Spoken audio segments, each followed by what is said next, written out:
Black, proud, independent, determined, educated, resilient, compassionate, batty, funny, quirky, unique, creative, thoughtful, sincere, loyal, gutsy, vibrant, resourceful, imaginative, engaging, fabulous, awesome. Those are all words that describe me, the Brick City Brown Chick. Welcome to my podcast, What I Know Now. Thanks for listening. Made me think a little bit faster, made me learn a little bit quicker, makes me that much stronger. Thanks for making me a fighter.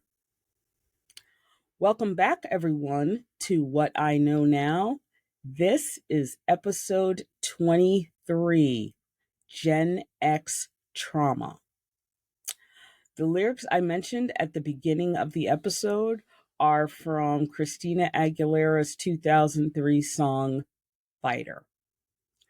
And today we are going to be talking about incidents from the life of people in the Gen X generation that shaped us and did ultimately make us stronger people, but were super traumatic. Every generation has their share of traumatic events. For the silent generation, it was World War II and the Korean conflict. For the baby boomers, it was Vietnam, it was the civil rights movement, it was the gay rights movement, and it was the women's movement. For millennials, so far, their defining trauma has likely been 9/11. They were small children when 9/11 occurred. And for the Gen Zs, so far, it has been the COVID-19 pandemic from a couple of years ago and all the changes and upheaval it caused in their young lives. As I said, every generation has trauma. People like to compare whether this generation had it worse or that generation had it worse. And in all those discussions I've heard people have, I rarely hear Gen X trauma mentioned. And that's pretty common. A lot of people refer to Gen X as the forgotten generation because in comparison to the baby boomers, there are so many fewer Gen X people. What it seems like is the silent generation had a whole bunch of kids after World War II, had the boomers, and then the boomers had kids and decided they were not having a bunch of kids. So, in a generation, a family that would have had 5 or 6 kids in the silent generation, when the boomers had kids, they had 1, 2, maybe 3 kids.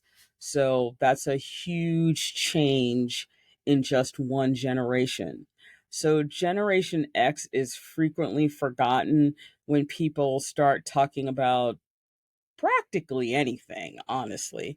But for traumatic events, we are frequently forgotten.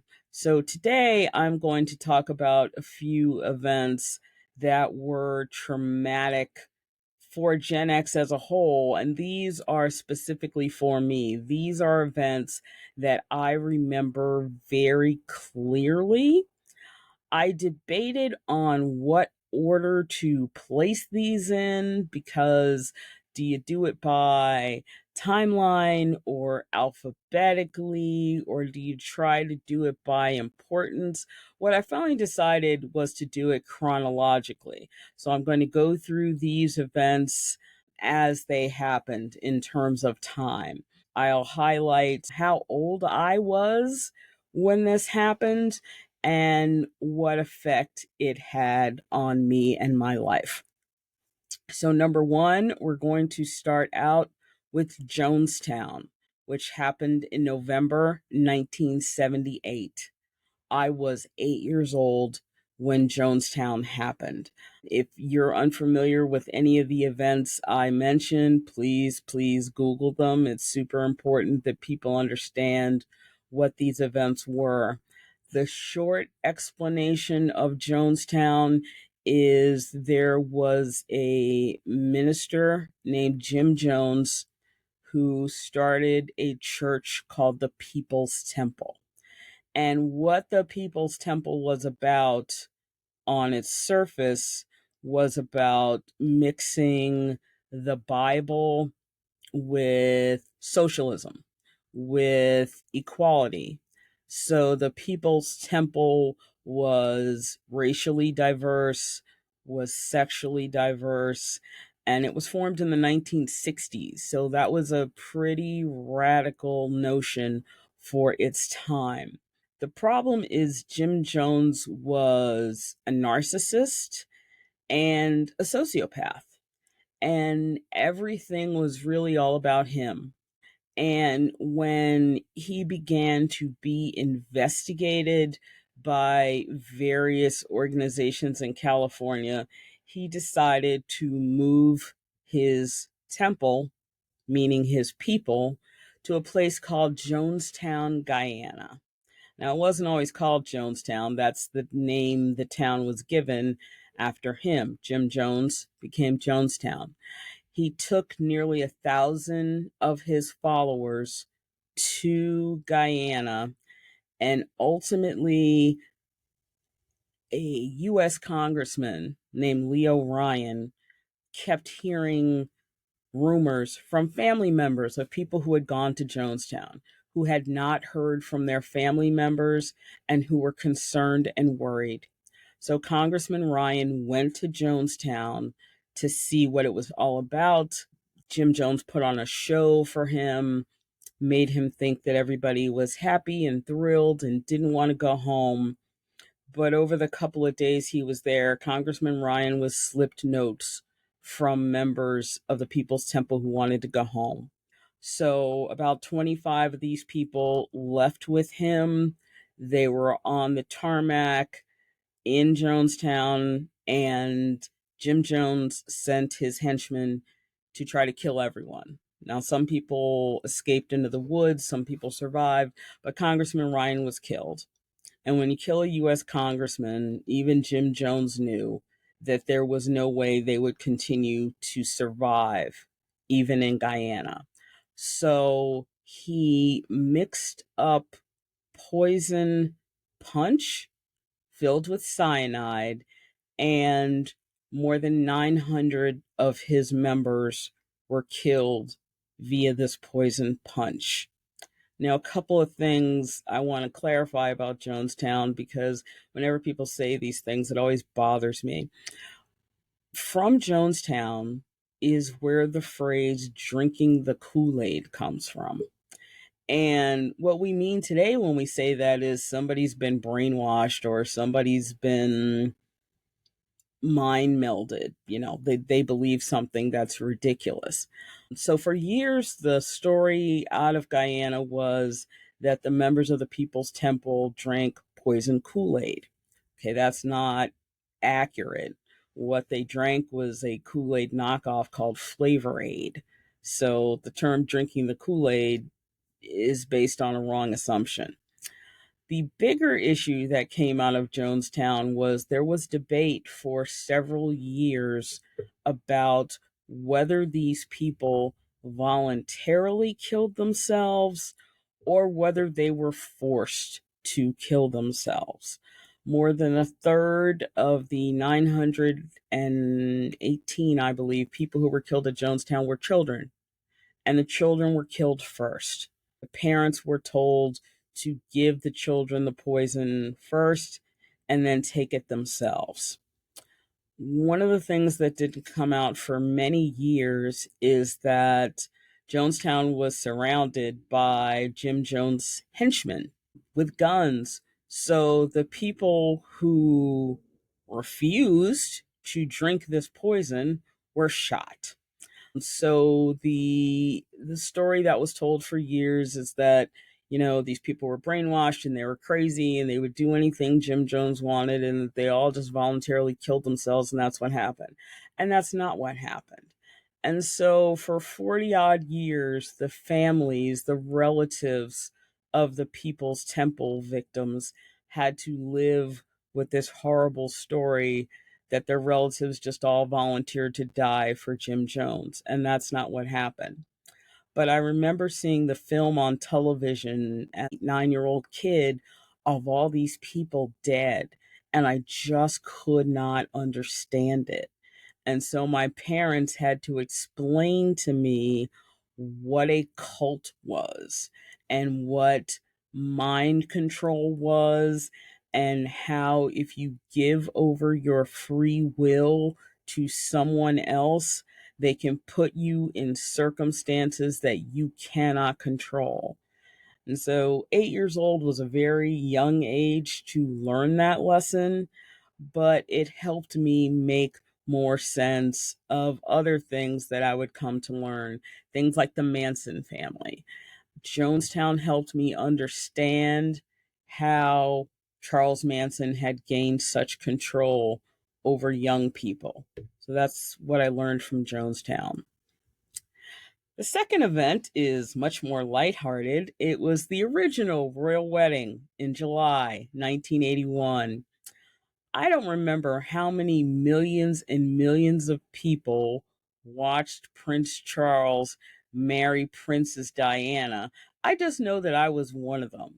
I was just about to turn 11 years old. I think the wedding was on at like 5 a.m. here in the United States. And I set my alarm, which for me, anybody who knows me knows I am not a morning person. So that was some sort of miracle. But I set the alarm and got up to watch it because I was just fascinated with all the pageantry and the events that had to happen and all the things that went on. We all know that marriage did not end well, unfortunately, but the fascination of the world with this beautiful young woman who was sort of plucked out of obscurity as a school teacher and overnight made into a princess, and over the course of their marriage made herself into the people's princess, who she was a person who cared deeply about the world and about other people. She was not self absorbed, it wasn't just about her. And so she's a person who made a huge difference in the world. And so I can look back on that and say that was something I'm glad I set my alarm to 5 a.m. to see. The third generational trauma that I went through was the AIDS epidemic, the beginning of the AIDS epidemic. I grew up in New Jersey, and New York was ground central for AIDS in the early days. It was a time when people didn't understand the virus, didn't understand that it was not contagious if you just shook hands or were in a room with someone or spent time with someone. In a lot of cases, people didn't even understand what the disease was. It was called the wasting disease for such a long time because that's what would happen. People would literally waste away and die. And people did not understand the disease at all. So for me, 1981, 1982, as an 11, 12-year-old girl, it was a super scary thing. One thing I'm very grateful for is that my parents did not buy into the hatred. There was a lot of hatred of gay people at that time. Not that there isn't now, but the 1980s were a totally different time. And people felt like, you would hear phrases like, this is God's revenge, or they're the scourge of God, and this is what happens when you don't follow God's law. And my parents were like, this doesn't have anything to do with any of that. These people are affected by a disease. I mean, it's different in terms of outcome, but it is no different than having the flu or meningitis or any other disease that people have. And you should not treat these people any differently because they have a disease that they don't understand, their doctors don't understand, and society doesn't understand. So, what I learned coming out of the beginning of the AIDS epidemic was two things. One, that people could be incredibly cruel and incredibly malicious. And two, that in situations like that, the most important thing is that love overcomes all the hate and all the vitriol. So that's what I learned from the beginning of the AIDS crisis. Number 4 on this list is from 1982, the Tylenol poisonings of Chicago. What's most interesting to me about this particular story is that it was never solved. No one ever found out who did the poisonings. If you are a person of a certain age, you know that when we were kids, we could just open pill bottles and pour out the pills and open them. It is because of the Tylenol poisonings that we have, child-proof caps that practically nobody can get open.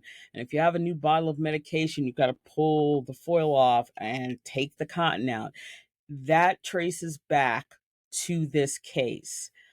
5 or 6 people were killed in the Tylenol poisonings.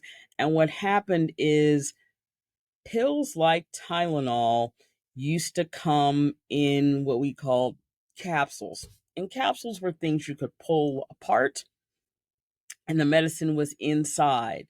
What happened is somebody took random bottles of Tylenol off store shelves, opened them, opened the capsules, replaced the medication with, I believe it was cyanide, and put the capsules back, and then put the bottles back on the shelves.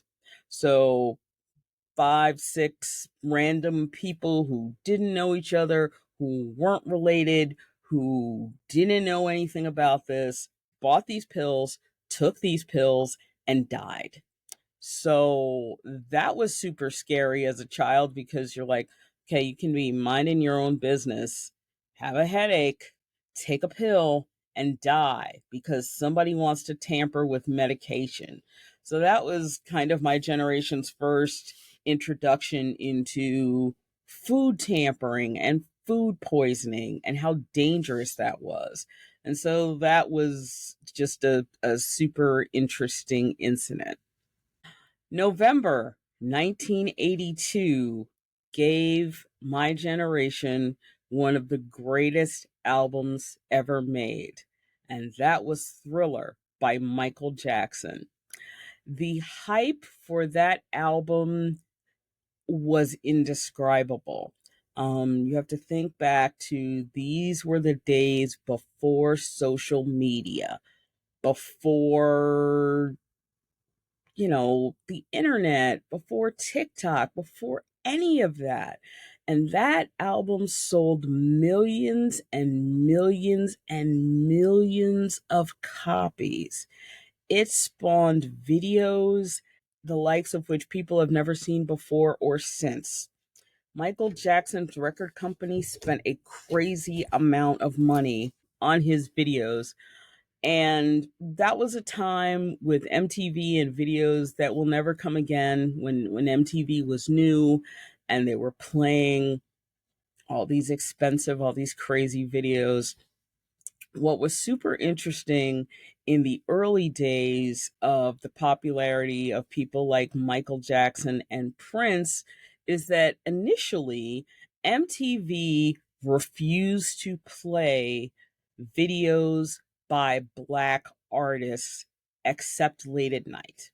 They would not do it during the day, during their prime time, because they said that was not their demographic. Okay, even back in the 1980s, people were frustrated and appalled by that particular statement. And I remember a few years ago watching a very early MTV interview with David Bowie. And David Bowie called out MTV for not playing Black artists. And he was like, I don't understand. This is what's popular. Why don't you play it, during the day when the kids are watching? That's what they want to see. And the VJ being interviewed was like, but that's not our demographic. Like, we don't play that because that's not our demographic. And David Bowie just stared at him and he was like, that's interesting. And you knew what he meant. You knew what he was saying was, oh, so you're being racist. He just didn't need to put it that way. He just had to say interesting in his very buttoned up English way, and you knew. And it wasn't long before MTV did start to play videos by Black artists because they got bombarded with phone calls and said, hey, Michael Jackson is the hottest pop star in the entire world. What the heck are you doing? So that was an interesting lesson and an interesting time. But Thriller was one of the first albums I ever bought on vinyl, and I still have it on vinyl, and it's still one of my favorite albums. So that's something I remember very clearly. The next entrance on this list is very near and dear to me because it was a show my father and I watched together when I was a kid. And this would be February 1983. Goodbye, Farewell, and Amen, the last episode of the TV show MASH. MASH was a comedy. I guess today we'd call it a dramedy. There was a lot of drama in MASH, even though it was a comedy, because it was a comedy about a MASH unit, which is a medical unit that works on the front line.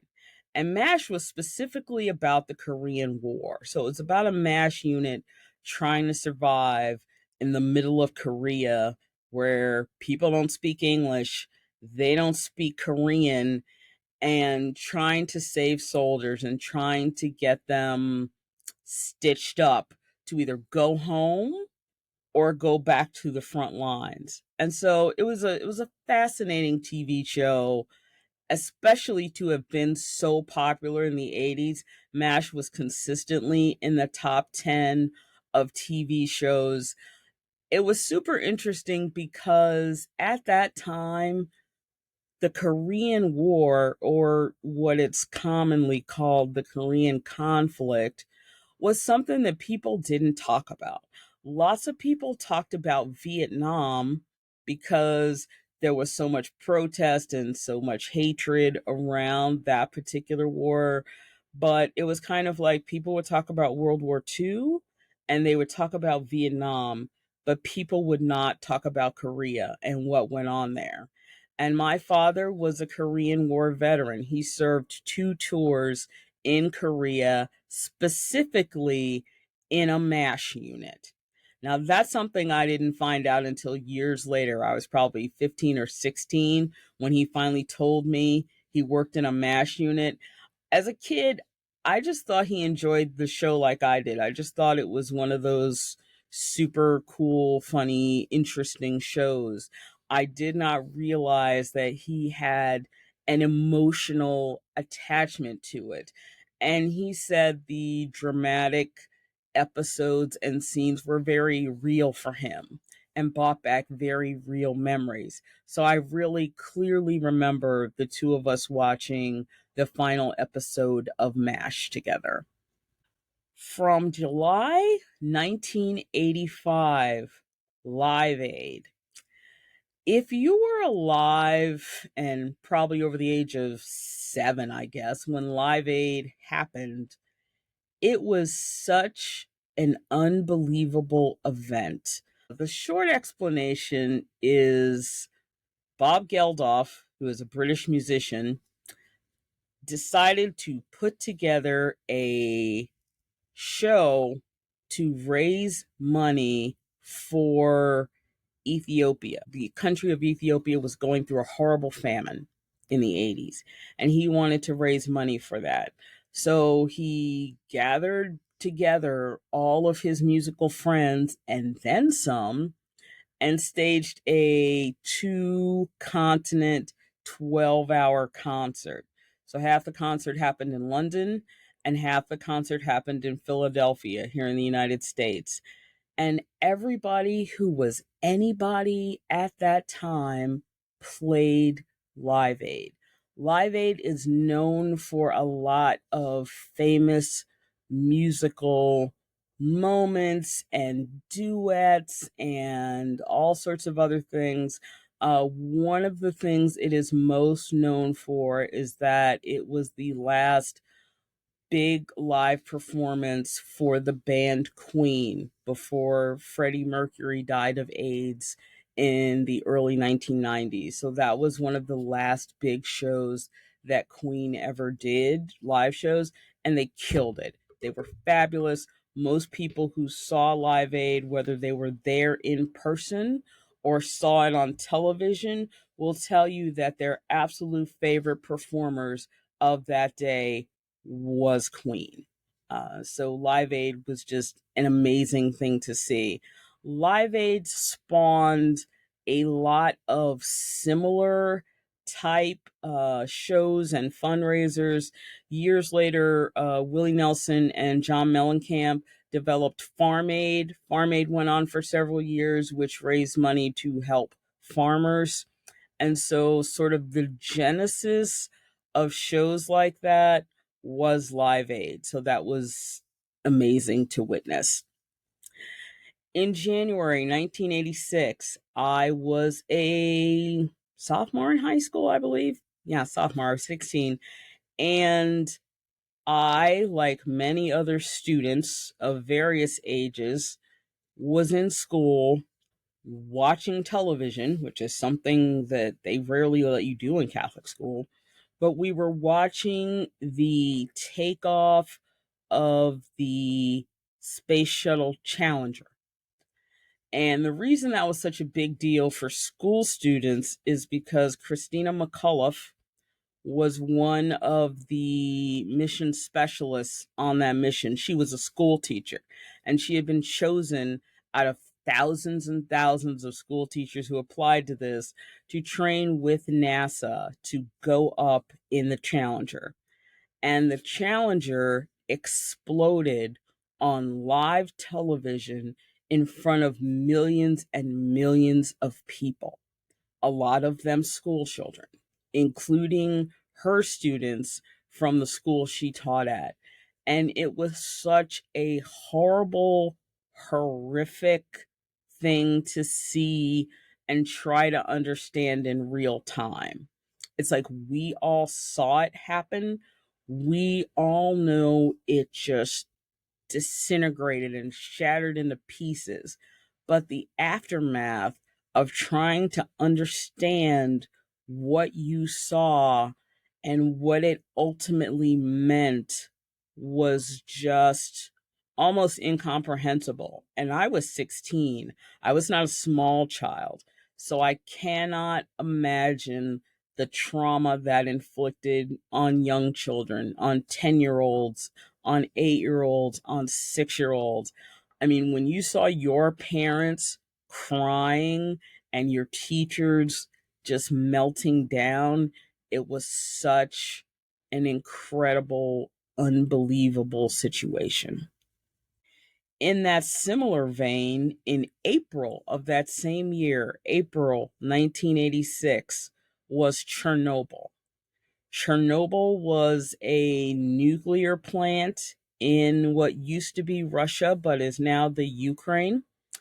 And it had a meltdown. A nuclear reactor melted down and sent tons of nuclear mist and waste and matter out into the atmosphere and turned into a cloud. And that cloud literally traveled all over the world.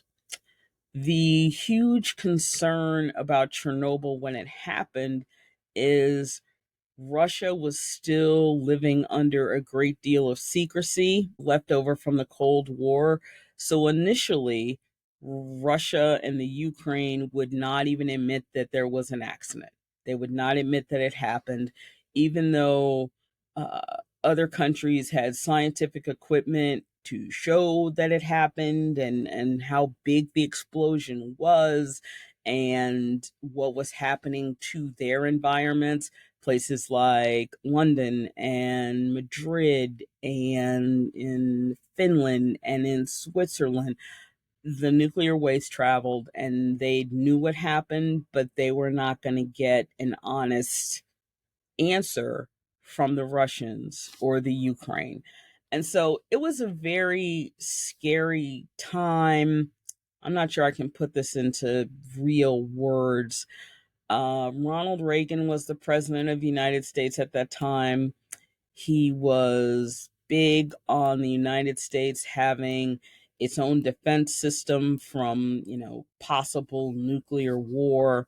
It was a system called Star Wars. Now, if you Google Star Wars, you're going to get a lot about the movies and about George Lucas. But if you put Star Wars defense system into a search engine, you're going to get the explanation for what this was supposed to do and supposed to be. A lot of people thought it was never going to work. So it was a super scary time. And that was the first time that I think a lot of people my age came to the realization that, oh, yeah, we all could accidentally blow ourselves up if we keep playing with nuclear technology. Chernobyl was a big turning point for a lot of countries who were heading in the direction of nuclear power. It was the reality of, oh, this could go really badly wrong.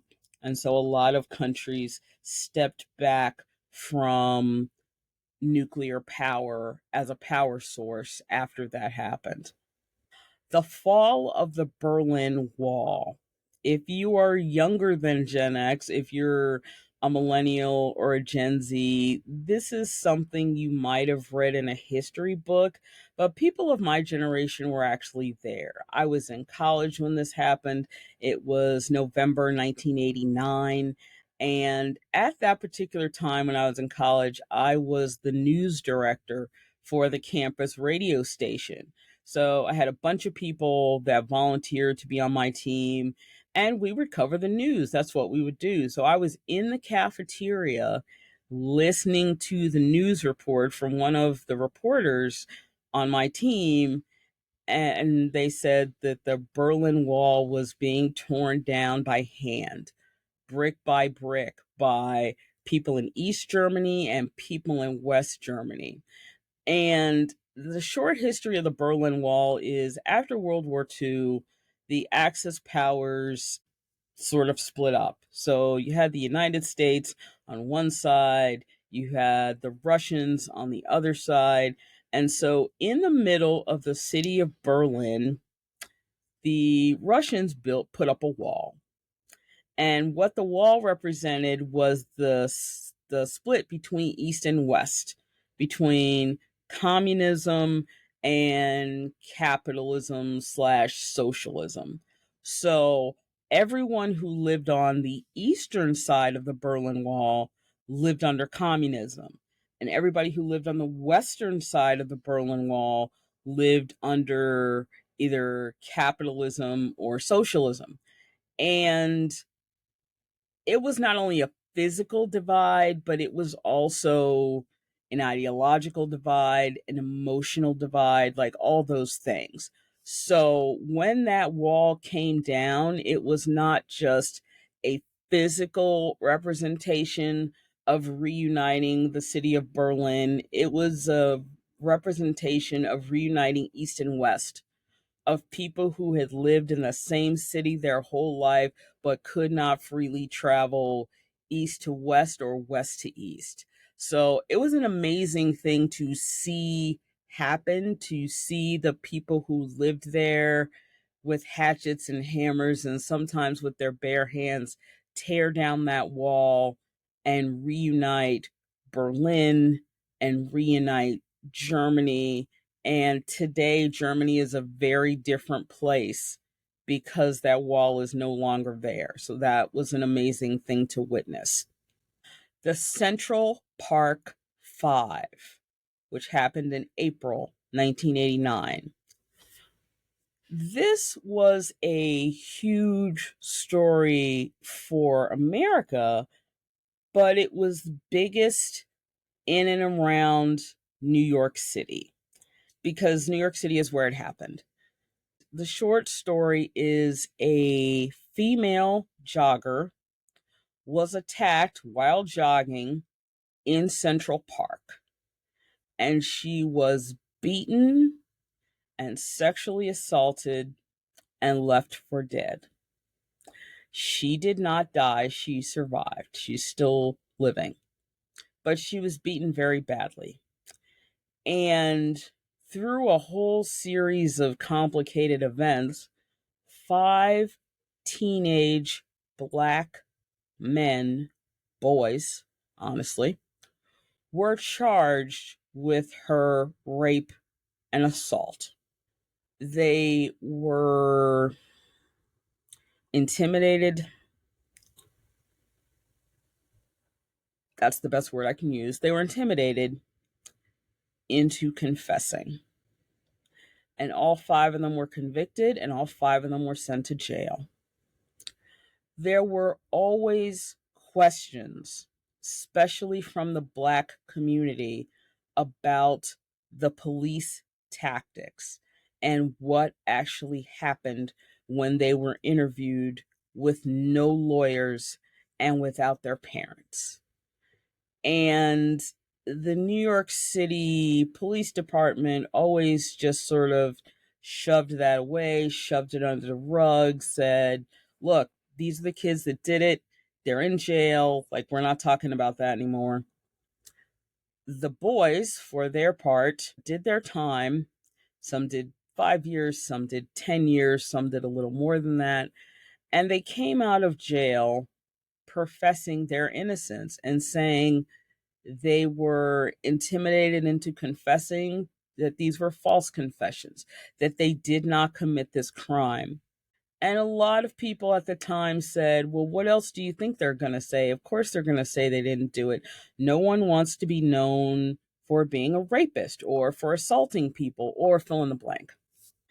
Well, it came out years, many years later, that they did not commit this crime. A man confessed to being the attacker of the Central Park jogger. And he said he didn't know any of those boys and that none of them had anything to do with it. And this started a firestorm in New York with questions about the NYPD and how they handled situations.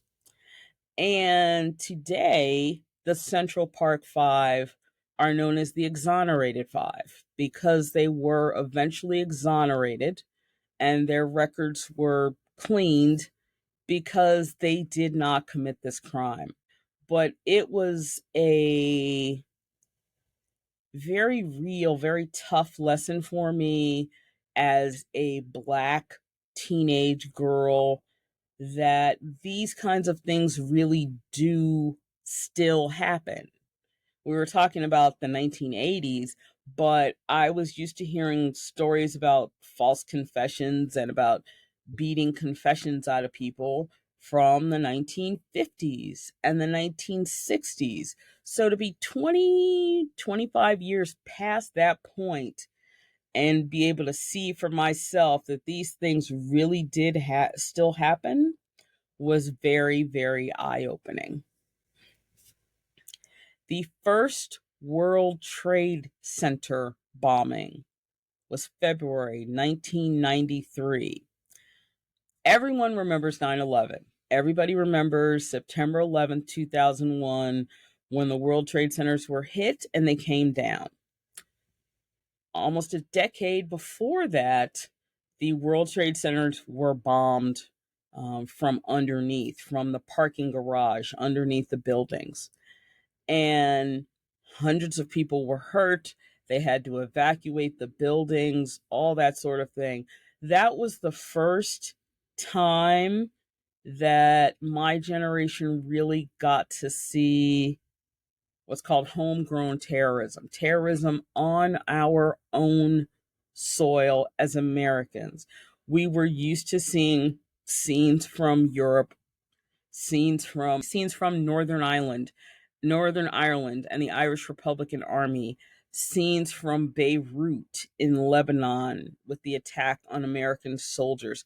We were all used to that, but it was all a distance away because it was television, because it was happening in some other country, in some other part of the world. And when the first attack on the World Trade Center happened, we all got real clear real quick that no, this can happen here too. That our military or the FBI or whoever can't protect us from everything. And so that was super disturbing for the Gen X folks. The murder of James Byrd, which happened in June 1998. This is a case that is not discussed frequently when people talk about racial killings or lynchings or anything like that. But I remember this case very clearly. I was 18 years old and about to go to college, and James Byrd Jr. was a black man who was, surviving, making his way in life the best way he could in Texas. And he was grabbed by three white men, two of which were known white supremacists, who put a noose around his neck and dragged him behind their Ford pickup. They dragged him for a period. He was still alive. They stopped, got out of the truck, beat him, got back in the truck, and dragged him further until he was dead. The medical examiner said that he was alive for most of this process, and I cannot imagine a more horrifying way to die. And so that really struck me as I was about to go to college in middle of nowhere, Pennsylvania, which I later found out was racist and crazy. It was such a disturbing thing to have happened. I know one of the men who killed him was ultimately put to death. I think the other two are still in jail, but it's still a situation that bothers me in ways I cannot even express. It was just incredibly disturbing. And the final event that I have on my list is the Anita Hill hearings from 1991. Anita Hill is a law professor. I think she's retired at this point. But at the time, she was a young lawyer who had been a clerk for a judge named Clarence Thomas. And she bravely came forward and said that Clarence Thomas had assaulted her. And she was treated like dirt. She was brought in front of Congress to answer questions. She was made fun of. She was belittled. Her credentials were questioned. She was even given a lie detector test that was overseen by several congressmen. It was incredibly disturbing the way a group of, at that time, all white men treated this educated Black woman because she dared to tell the truth about a man they wanted to put on the Supreme Court.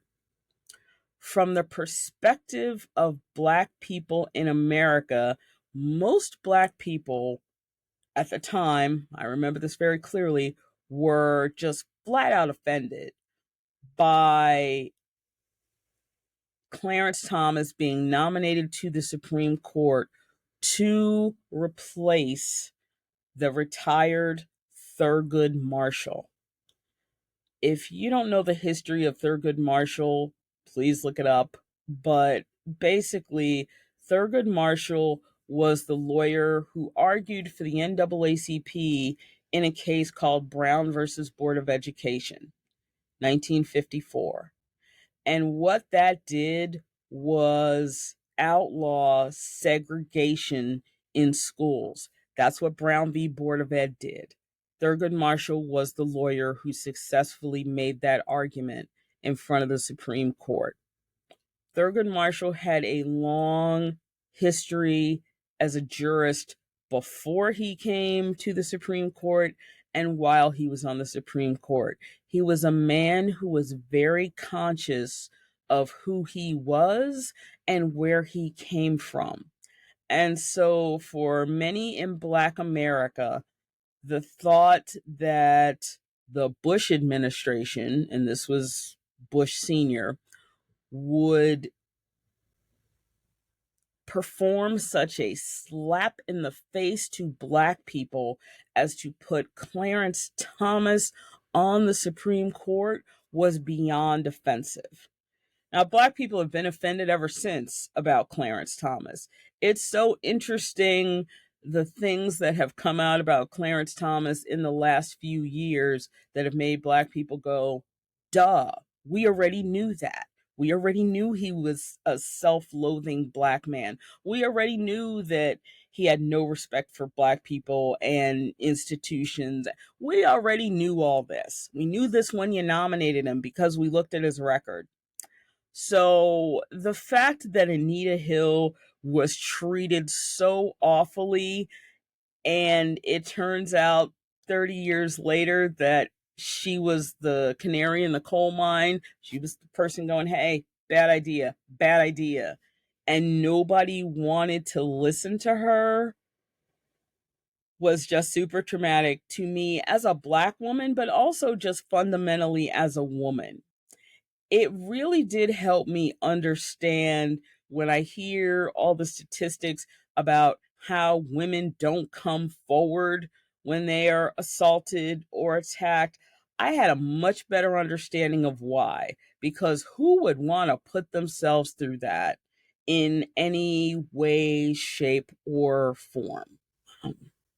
So I've talked a whole lot in this episode, but there have been a lot of events that have really shaped me as a Gen X woman and Gen X in general.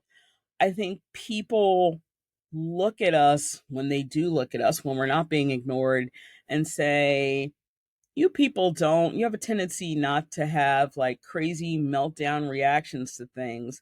And what I always say is it's because of what we've seen and what we've experienced. And today I just went through a few of the things my generation experienced. There are lots more, but these were the ones that were really big for me. I want to thank all of you for joining me today. If you're old school and you've been here a while, welcome back. If you're brand spanking new, welcome. Please share this podcast with your family and friends. It is a life lessons podcast, as I always call it.